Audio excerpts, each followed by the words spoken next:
It's the PainExam podcast with your host, David Rosenblum, MD. If you treat pain or have an interest in pain management, join us as we discuss painful disorders, alternative treatments, practice management, and more. Be sure to subscribe to the PainExam newsletter at PainExam.com and review the podcast on Stitcher or iTunes. Our high-yield premium episodes are now available on the PainExam app with a premium subscription or access for free with a CME subscription at PainExam.com. And now, without further ado, here's your host, Dr. Rosenblum. Welcome back. We have a lot going on this coming year. Monthly ultrasound courses in New York, Detroit, Costa Rica. I'm going to be in a lot of different places, and I also have some instructors coming on board. So we're expanding a bit. If you're interested in training with us, please check out nrappain.org or reach out to me. We're running regional anesthesia as well as interventional pain-focused courses, as well as IV ultrasound courses on a monthly basis, and also have the online training as well, so you could just learn it at home. In addition, we're revamping the board prep for pain management boards at PainExam.com or nrappain.org. You'll find the updated content, new questions, etc. And we're also running private ultrasound courses in your clinic, or come to our clinic and we will show you how it's done, with a focus on ablative targets as well as regenerative medicine targets. Anyway, today, this is kind of a board topic, as well as your patients may be taking this supplement or herbal remedy, Kratom, which is something that I only have one patient who's on it, and he's been taking it for years, and kind of scratched my head about this one. I learned about this for the boards. I never recommend this. And I think it's about time we talked about it, because it can show up on your board exam or in your practice, and it's good to know about it. So,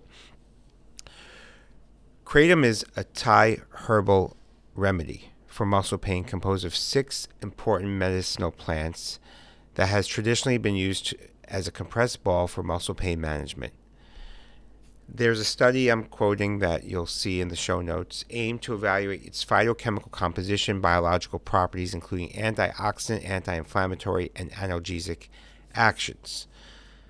So they investigated these properties with various scavenging assays, and in vivo anti-inflammatory properties were examined using carrageenan-induced rat paw edema and ethanol phenylpropionate-induced ear edema, while anti-nociceptive activity was explored by the hot plate test and acetic acid-induced writhing test. In the end, they concluded that the ethanolic extract of THK poses significant anti-inflammatory and analgesic activities in vivo, supporting the use of Kratom for pain management, muscle pain management specifically. So, in Thailand, traditional Thai medicine plays a crucial role in managing pain, particularly in the elderly, through techniques such as Thai massage, acupressure, herbal compression therapy. Thai herbal compress balls are widely used to alleviate moderate muscle discomfort. The compress ball consists of 6 medicinal herbs: Mitragyna, speciosa korth, zingiber, casumunar, alpinia galgangia, I'm sorry if I'm butchering these, citrus hystrix, and curcuma longa, and aloe vera. They analyzed these compounds, and they have found when applied topically, these properties enhance blood vessel dilation, improve circulation, aiding in removal of anti-inflammatory mediators, metabolic waste products resulting from muscle contraction, and therefore alleviate pain. Additionally, the essential oils interact with the central nervous system via the olfactory pathway, promoting relaxation and reducing stress. And there's references for all of these claims in this article. Consequently, patients experiencing muscle discomfort at their hospital treated with this compress ball recipe for pain relief. Despite its extensive use in traditional medicine, there's been limited scientific evidence supporting its efficacy for analgesic, anti-inflammatory, or other biologic effects. To validate traditional use, the study evaluated the phytochemicals, and they concluded that there is something to this. So, in their discussion, they mentioned that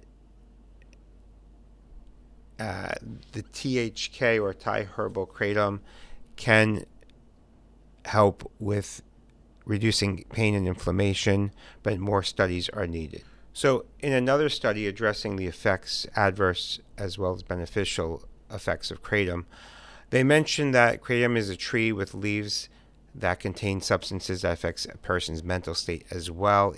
The leaves can be smoked, chewed, or brewed and ingested as a herbal solution. Kratom is currently used for a variety of health reasons and is sold as a product for pain relief and mood enhancement. So this is different than the Kratom ball that I was referring to in the previous study. Here they mention, with references, that Kratom could help relieve opioid withdrawal symptoms. But another study found that Kratom users use it to work harder, be more active, increase sexual desire, and increase appetite. The majority of Kratom users use it to enhance physical energy, improve their mood, and overcome fatigue. Kratom is used to relieve acute chronic pain, results in increased energy and focus, lessen depressed mood, lower levels of anxiety, and elevated mood.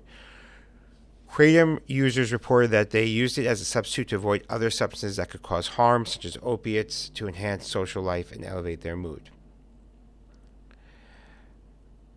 There were reports that it helps with opiate withdrawal, diarrhea, fever, malaria, diabetes, and also pain tolerance. The authors of another study, referenced Swager et al., found Kratom's adverse effects are related to nausea, stomach ache, sweating, dizziness, vomiting, and itching. Others experienced numbness, visual alterations, and sedation. Constipation, nausea, dizziness, drowsiness, heart palpitations, shortness of breath, stomach upset, fainting. Now, I'm trying to find information on the interaction of Kratom and opiates together because I have a patient who's taking both, and not per my recommendations, but I don't really find much, to be honest. Kratom, another study, Kratom is not without risk, but the estimates as calculated by any of the approaches used relative to opiates suggest that morphine-like opioids carry an overdose risk of 1,000 or more times greater than Kratom. The conclusion has the limitation that some Kratom users inherently carry or assume factors that might greatly increase the risk of Kratom-associated mortality, such as combining them with opiate sedatives, alcohol, drugs, and some pre-existing disease state. So, bottom line is, there may be something to this. This is a supplement which I kind of never really recommended for anyone because I just didn't know enough about it. I think the first study talking about the topical application seems the most benign, how the Thai elderly population use it to rub on the muscles for the muscle pains, increase blood flow, etc. In terms of taking it, perhaps it can, and I say perhaps, I'm not saying as a fact, perhaps it can help the patients reduce the need for opiates. But my one particular patient is a failed back surgery patient, actually his neck.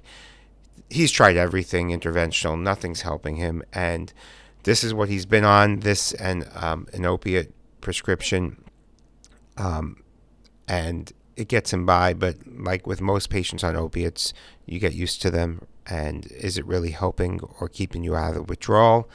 Kind of tough to say, right? So I didn't recommend him to take these substances together, and I don't recommend it for anyone. It definitely seems Kratom appears safer than opiates based on what I'm reading here. However, I encourage you to do your own homework and find out, because of nothing is completely benign and there are adverse effects for Kratom. So I wouldn't just tell everybody to take it instead of opiates. I'd say it's a case-by-case basis. As we know, opiates are a double-edged sword, so be very careful with them. On that note, thanks for listening. If you like the podcast, please share it and review it in your podcast app, as well as share this with anyone studying for the boards. The Kratom could definitely appear on the boards along with other supplements or herbal substances that are related to the pain world. Thanks for listening. Check out PainExam.com for board prep and go to nrappain.org for ultrasound training. Hope to see you at the conferences or courses. Take care and have a great day.